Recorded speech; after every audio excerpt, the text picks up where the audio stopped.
सोचो, एक आदमी खुद अखबार में खत लिखे और कहे, मैं 100 बच्चों को कत्ल कर चुका हूं। न खौफ, न पछतावा, न माफी, सिर्फ एक ठंडा एतराफ। ये पाकिस्तान की तारीख के सबसे खौफनाक जराइम में से एक था। एक ऐसा केस जिसने पूरे मुल्क को हिलाकर रख दिया। और इस केस के मरकज में था एक नाम, जावेद इकबाल। साल 1999, लाहौर। शहर अपनी मामूल की जिंदगी गुजार रहा था।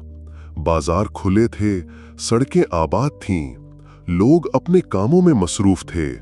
लेकिन इन्हीं गलियों में खामोशी से एक खौफ जन्म ले रहा था।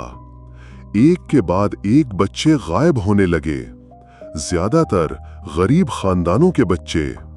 कोई स्कूल से वापस न आया, कोई खेलते खेलते लापता हो गया, कोई घर से निकला और फिर कभी वापस न लौटा।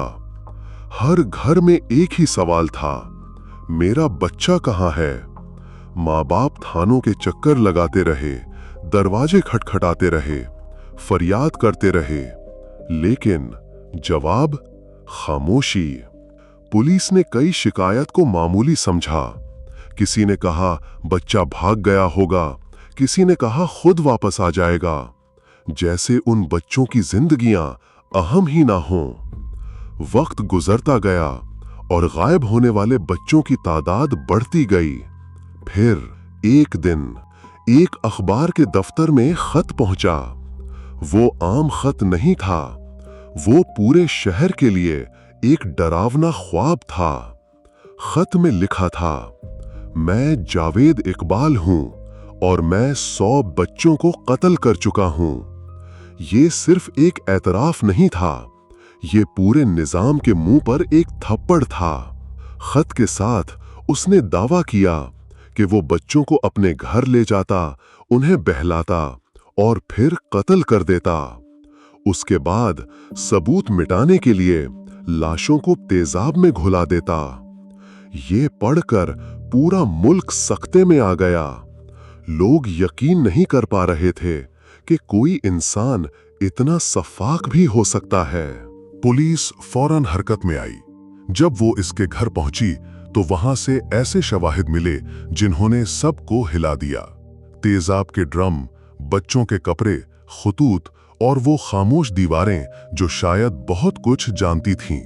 ये सिर्फ एक कातिल की कहानी नहीं थी, ये एक नाकाम निजाम की कहानी थी। सवाल सिर्फ ये नहीं था कि एक शख्स ने इतना बड़ा जुर्म कैसे किया।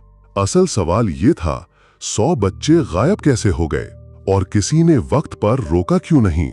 अगर पहली चंद शिकायत पर संजीदगी होती, अगर गरीब माँ बाप की आवाज सुनी जाती, अगर निजाम वाकई जाग रहा होता, तो शायद दर्जनों जिंदगियां बच सकती थीं। लेकिन ऐसा नहीं हुआ। फिर अदालत में मुकदमा चला।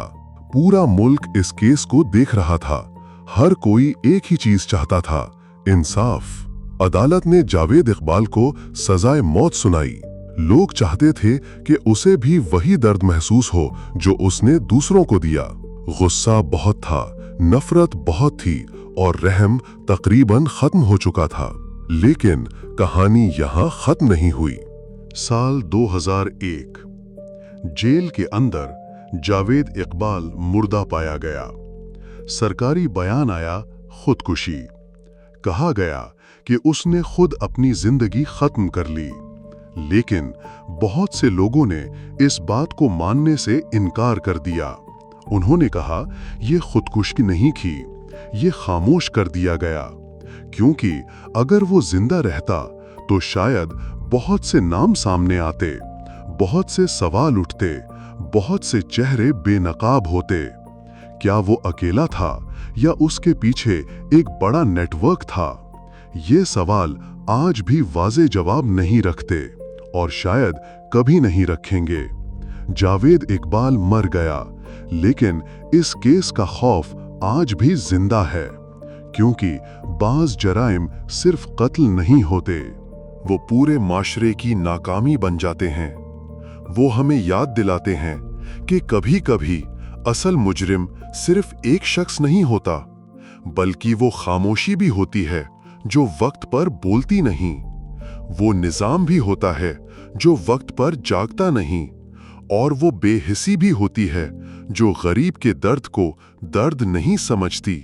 100 بچے، یہ صرف ایک نمبر نہیں، یہ 100 گھر تھے، 100 مائیں تھیں، 100 زندگیاں تھیں، 100 ادھوری کہانیاں تھیں، اور شاید یہ سوال بھی ہمیشہ زندہ رہے گا، اگر وقت پر سنا جاتا تو کیا یہ سب روکا جا سکتا تھا؟